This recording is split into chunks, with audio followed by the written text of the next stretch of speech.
Welcome back. You're listening to Ask the CIO, sponsored by ForgeRock on Federal News Network. I'm your host, Jason Miller. My guest today is Mike Sorrento, the director of the Defense Manpower Data Center in the Department of Defense. Mike, before break, we're talking a lot about this idea of microservices. We're talking about kind of the benefits and opportunities of cloud and the tactical edge of getting identity management services there. All of this comes back to the one thing you said at maybe the very beginning is the data. And we've heard this for years. It's all about the data. Walk me through a little bit about how DMDC is playing a role in ensuring that the data is standard, shareable, and of course, interoperable across many platforms and databases. I tell you right now, there's nothing more exciting to me to talk about than the data efforts and the establishment of the Chief Data Officer within the Department of Defense. I can share with you that I am the partner with the Chief Data Officer at the Veterans Affairs as an initiative directed to me by the Office of Personnel and Readiness to partner to create a joint DoD-VA data and analytics strategy. So there's this very large umbrella that I'm working directly with the VA, and because we're the people organization, we're tying together all the personnel and readiness equities so we can unify those environments and the data sharing within PNR, but also across with the VA. And obviously the warfighter capabilities that we're going to be creating, broadly speaking, lots of initiatives. But I've published an architecture guide that really has a big section on data management and data initiatives, because we really need to improve our data right from the source and how we, as at the back end operation, how we manage data and be able to create real-time access. First of all, being able to, a lot of the data that we receive, particularly for the military personnel record, comes from the services. We have a massive amount of data going back many, many years, 55 million records, record spaces that we still actively maintain. And the idea to have that data come to DMDC in a way that we can then further synthesize it, manage it, provide it back to our customers, which we do in a extremely large volume in terms of data sharing across. What I am driving is the ability to share data more seamlessly, number one, but also, a lot of this is sensitive and PII, so we've got some, privacy issues to deal with, but we're working very hard on that. Working across the health space, working across the readiness space, education and training, and being able to drive towards common solutions, right? That the Undersecretary for Personnel and Readiness is really looking for, maximizing investments, but most importantly, moving at the speed of relevance. That we need to be able to bring the data mesh that we'd like to introduce as our concept, that there's different cylinders of excellence that are happening in different mission spaces, but the real power is sort of a force multiplier when you can bring those data sets together to do advanced analytics and machine learning. And we're making some huge strides in not only DMDC, but across the space, particularly in the health area, right? Given the current pandemic situation, we're tying together vaccine information. excuse me. We're tying together the vaccine with the readiness of individuals, where they're located, and how we can best maximize some of the data points for getting the best services to our not only medical providers, but also the workforce. And really exciting project that's working towards the machine learning AI is the Joint Pathology Center, basically digitizing a lot of, there's about 55 million pathology results that have been in existence for over, some go back 100 years, but have a wealth of data that will help to get proactive around the emergence of different diseases and conditions, so we can become much more predictive in not only the care and treatment, but the preventative measures that could potentially become in place as early indicators. There's a lot of exciting things that are coming from our data initiatives.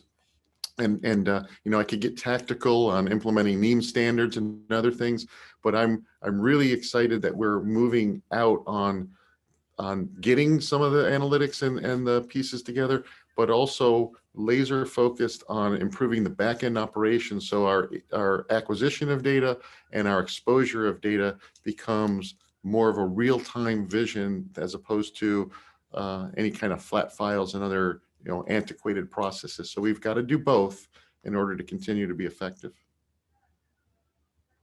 Let me just tag back to one thing you said at the beginning about the joint DoD VA data analysis strategy. Is there anything more you can talk about that? That's all about taking the data from personnel readiness, ensuring VA has it as service members transition from active status to veteran status.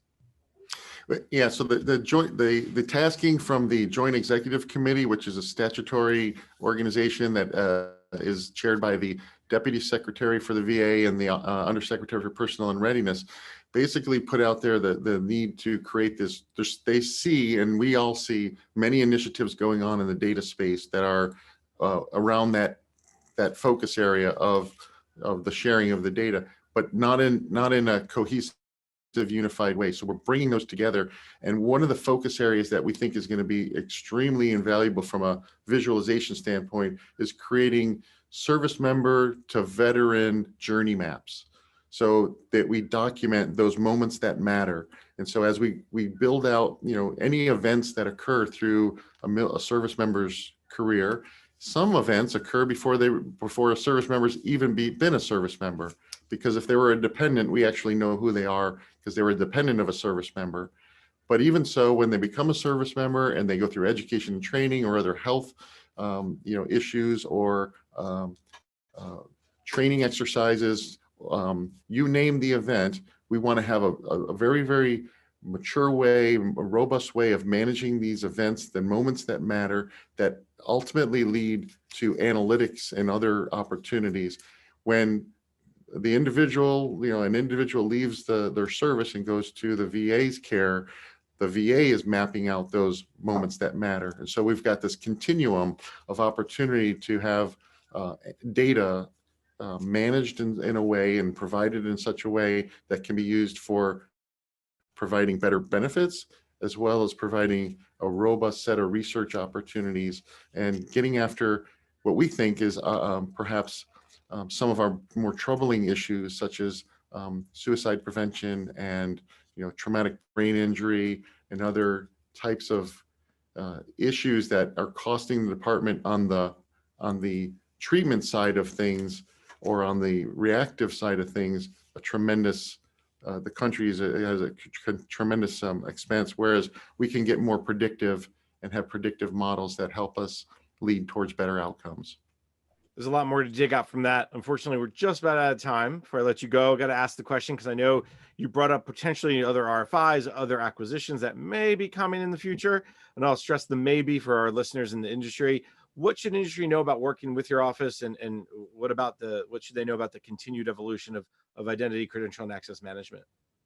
Yeah, thank you, Jason. Just real quick, and so for those organizations out there that have interest in our space, some of you should know, and those that don't, we work under the Defense Human Resource activity, and we have an organization that handles the procurement. We do industry days. There's industry days coming up. So the DHRA website has access to some of the opportunities coming up soon. There's a small business engagements that we do. We have a small business advocacy office that's sponsoring events that are coming up very soon. So what I would say is reach out to our DHRA office. If you send me a note, I can forward it over, but certainly we have a lot of opportunities for industry, and we have plenty of engagements where we ask for your participation, and we engage at a very detailed level to talk about our future requirements in the coming years.